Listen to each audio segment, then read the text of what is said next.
Assalamualaikum warahmatullahi wabarakatuh. Innal hamdalillah nahmaduhu wa nasta'inuhu wa nastaghfiruh wa na'udzu billahi min sururi anfusina wa min sayyiati a'malina may yahdihillahu fahuwal muhtadi wa may yudlil falan tadyalahu waliyyan mursida. Asyhadu an la ilaha illallah wahdahu la syarikalah wa asyhadu anna Muhammadan abduhu wa rasuluh alladzi la nabiyya ba'dah. Faya ibadallah usikum wa nafsi bitaqwallah wa ta'atihi la'allakum tuflihun. Sahabat cinta keluarga yang dirahmati oleh Allah. Setiap kita merindukan semua kebaikan yang kita lakukan dalam hidup ini menjadi amal soleh di hadapan Allah Subhanahu wa Ta'ala. Karena inilah amalan yang akan menjadikan bekal perjalanan kita menuju Allah Subhanahu wa Ta'ala. Banyak sekali amalan-amalan yang mesti kita lakukan setiap saat, dari mulai kita bangun tidur sampai kita tidur kembali. Rasul memberikan panduan lengkap tentang itu kepada kita. Tidak ada yang terlewatkan. Karena Rasul sebagai orang yang sengaja diutus oleh Allah untuk memberikan panduan itu kepada kita. Nah, pada kesempatan yang berbahagia ini, lewat media ini, kami ingin menyegarkan kembali, mengingatkan kembali. Paling tidak 3 syarat agar amal kebaikan yang kita kerjakan bernilai amal soleh di hadapan Allah Subhanahu wa Ta'ala.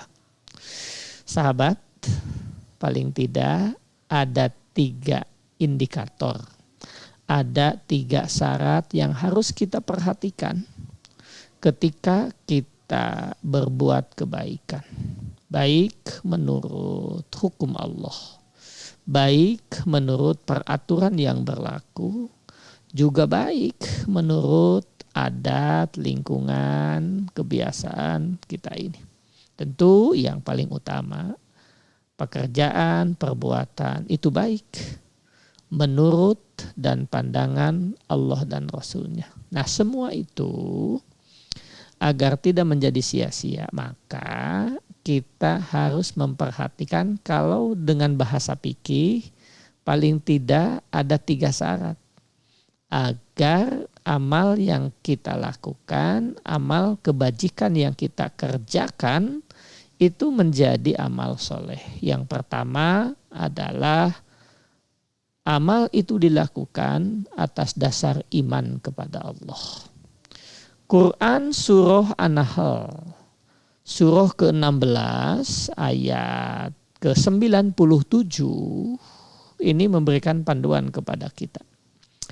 Allah berfirman, man amila sholihan min dzakari wa unsa wa huwa mu'minun.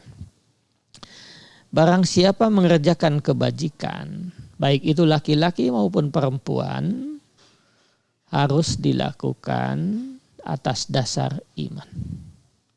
Jadi iman ini enggak kelihatan tapi sangat menentukan. Nah, oleh karena itu, maka setiap kita punya kewajiban menjaga kualitas iman kita. Untuk apa? Supaya kebajikan-kebajikan yang kita lakukan bernilai amal soleh di hadapan Allah Subhanahu wa Ta'ala. Jadi semua itu diingatkan agar setiap kita bisa menumbuh kembangkan, menyuburkan iman ini. Maka beberapa amalan yang selalu diingatkan kepada kita agar kualitas iman kita ini terjaga, rancang bangun iman kita ini terjaga dengan baik. Yang pertama, setiap kita dianjurkan menjaga amalan fardu kita. Yang kedua, menjaga amalan sunnah kita. Yang ketiga, kita menjaga akhlak kita. Kenapa? Karena kalau akhlak kita tidak terjaga, maka kita mulai meremehkan amalan-amalan sunnah. Kalau amalan-amalan sunnah sudah mulai kita remehkan, suatu waktu kita pun akan meninggalkan yang wajib. Kalau yang wajib terhadap Allah saja sudah berani kita tinggalkan, apalagi yang lain. Maka hilanglah iman kita. Maka inilah yang disebut dengan Rasul. Iman itu yajid wa yankus. Kadang naik, kadang turun. Nah, agar iman ini terjaga stabilitasnya, terjaga kondisinya, maka amalan-amalan yang wajib, yang sunnah ini dijaga sedemikian rupa untuk menjaga stabilitas keimanan kita. Untuk apa? Agar semua kebajikan yang kita lakukan tidak menjadi sia-sia. Ini poin pertama. Jadi siapapun yang merindukan kebajikan, merindukan kebaikan, bernilai amal soleh, apalagi di hari-hari yang mulia, seperti bulan Ramadan, seperti bulan Zulhijjah, seperti bulan Rajab. Ini kan di antara 4 bulan yang dimuliakan, disucikan oleh Allah Subhanahu wa Ta'ala. Maka agar semua kebajikan itu tidak menjadi sia-sia, maka sudah selayaknya setiap kita memperhatikan diri kita, anggota keluarga kita, tanggung jawab kita, karena mereka semua sengaja Allah titipkan kepada kita, dan kita yang akan mempertanggungjawabkan mereka semua di hadapan Allah Subhanahu wa Ta'ala. Ku anfusakum wa ahlikum naro. Jadi kita punya kewajiban menjaga stabilitas, begitu kita menyebutnya, ketangguhan, kekuatan, kesuburan iman dalam hati, jiwa setiap kita dan anggota keluarga kita.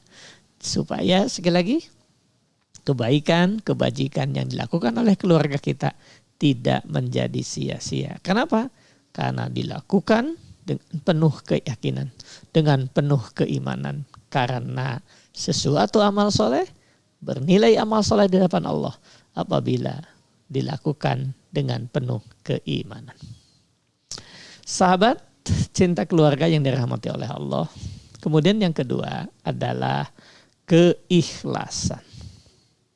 Syarat kedua, kebajikan yang kita lakukan bernilai amal soleh. Setelah keimanan, yang kedua adalah keikhlasan. Quran surah Ad-Zumar, surah ke-39 ayat 11 memberikan panduan kepada kita. Apa kata Allah? A'udzubillahi minasyaitonirrajim. Qul inni umirtu an a'budallaha mukhlishal lahuddin. Katakanlah, sesungguhnya aku diperintahkan agar menyembah Allah dengan penuh ketaatan kepadanya dalam menjalankan agama. Ayat lain menjelaskan, wa ma umiru illa liya'budullaha mukhlishina lahuddin, dengan penuh keikhlasan. Jadi ikhlas itu posisinya ketika kita memberikan apa yang kita miliki. Ada 2 istilah yang populer dalam ibadah ini, ikhlas dan ridho. Maknanya dalam kamus besar sama-sama kerelaan, tapi beda posisi. Ini yang seringkali untuk diberikan sedikit pembeda antara ikhlas dan ridho. Ikhlas itu ketika kita memberikan sesuatu, waktu, tenaga, pikiran kita berikan. Maka ketika kita memberikan harus dalam posisi ikhlas. Ketika kita beribadah kepada Allah, mengabdi kepada Allah, maka kita menyerahkan waktu kita, menyerahkan kebahagiaan kita, kita menyerahkan keuntungan kita, kita menyerahkan segalanya untuk Allah. Karena kita menyerahkan, maka itulah yang dituntut dari setiap kita adalah keikhlasan. Nah, kalau ridho, posisinya ketika kita menerima sesuatu, maka ketika kita kembali kepada Allah, apa yang kita harapkan dari Allah, Allah ridho dengan kembalinya kita kepadanya. Begitu 4 ayat terakhir surah Al-Fajr memberikan panduan kepada kita. Ya ayyatuhan nafsul mutmainnah. 4 ayat terakhir 27 sampai ke 30. Ya ayyatuhan nafsul mutmainnah irji'i ila rabbiki radiyatan mardiyah fadkhuli fi ibadi wadkhuli jannati. Nah, ketika kita kembali kepada Allah, diharapkan Allah ridho menerima kita kembali kepadanya. Sahabat, cinta keluarga yang dirahmati oleh Allah. Maka tugas berikutnya dari setiap kita adalah membina keikhlasan bagi diri kita dan keluarga kita.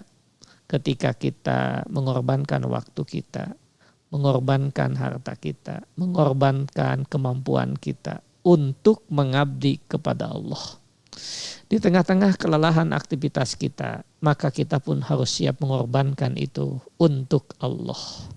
Di tengah-tengah kebahagiaan kita menikmati fasilitas yang Allah berikan kepada kita, kita hentikan, kita ikhlaskan sewaktunya untuk mengabdi kepada Allah. Itulah ikhlas, yaitu ketika kita memberikan sesuatu. Ini yang harus dijaga, ini yang harus dikomunikasikan, diingatkan, diteladankan. Yang penting bagaimana kita menteladankan, memberikan keteladanan, keikhlasan kepada diri kita dan keluarga kita. Sekali lagi, karena keluarga lah tanggung jawab kita. Agar kebaikan, kebajikan yang dikerjakan oleh kita, keluarga kita tidak menjadi sia-sia, tidak menjadi sesuatu yang tidak berguna, di hadapan Allah tidak bernilai, maka belajar dari setiap kita untuk belajar ikhlas. Belajar untuk merasa bahwa semua yang dilakukan semata-mata karena Allah. Ini poin yang kedua. Jadi siapapun di antara kita yang menginginkan semua perilaku tindakan yang kita lakukan dan bernilai amal soleh di hadapan Allah Subhanahu wa Ta'ala, setelah mengukuhkan, meneguhkan kesuburan iman, kemantapan iman kepada Allah. Yang kedua adalah keikhlasan. Ikhlas ini tidak serta-merta, diperlukan proses panjang. Maka sebagian guru-guru kita, para ustadz kita, para kiai kita memberikan beberapa panduan. Ada yang ikhlas di awal, ikhlas di tengah perjalanan, ikhlas di akhir. Awalnya tidak ikhlas, lama-lama terasa begitu. Nah, puncaknya ikhlas. Ada yang sejak awal ikhlas, tapi lama-lama kecewa, kurang ikhlas begitu. Nah, ini kondisi seperti ini. Ya, ini untuk diberikan pemahaman, diberikan penjelasan, dan dilatih sedemikian rupa sampai kita pada posisi bahwa keikhlasan adalah sesuatu yang menggembirakan bagi kehidupan kita. Yang ketiga, sahabat, agar kebaikan yang dilakukan bernilai amal soleh. Yang ketiga adalah amal itu dikerjakan sesuai dengan yang dicontohkan oleh Rasulullah Sallallahu Alaihi Wasallam. Maka dalam haji Rasul mengungkapkan kalimatnya, khudu anni manasikakum. Ambillah dariku cara kalian bermanasik. Ambillah dariku cara kalian beribadah. Solu kama ra'aitumuni usolli. Lihatlah, solatlah kalian seperti kalian melihat aku melakukan solat. Ini adalah dasar-dasar yang harus diperhatikan oleh setiap kita. Jadi semua kebaikan, semua kebajikan yang kita kerjakan akan bernilai dan menjadi amal soleh. Dan amal soleh kita sudah tahu, itu adalah bekal perjalanan kita menuju Allah. Itu semua akan bernilai manakala 3 hal penting diperhatikan. Pertama, didasari dengan keyakinan penuh kepada Allah, keimanan. Yang kedua, menghadirkan keikhlasan. Yang ketiga, memastikan pekerjaan, amalan, perbuatan, sikap mental, tindakan yang kita lakukan merujuk kepada Rasulullah Sallallahu Alaihi Wasallam. Sahabat, cinta keluarga yang dirahmati oleh Allah. Semoga hari-hari yang kita jalani, amal-amal yang kita kerjakan, kebajikan-kebajikan yang kita lakukan, selamanya didasari dengan keimanan, keikhlasan, dan merujuk contoh Rasulullah Sallallahu Alaihi Wasallam. Selamat selalu berbuat kebaikan setiap saat. Semoga hari-hari kita yang dijalani bernilai amal soleh di hadapan Allah Subhanahu wa Ta'ala. Wallahu a'lam bimuradihi, wallahu a'lam bishawab. Subhanakallahumma wa bihamdika asyhadu alla ilaha illa anta astaghfiruka wa atubu ilaik. Wassalamualaikum warahmatullahi wabarakatuh.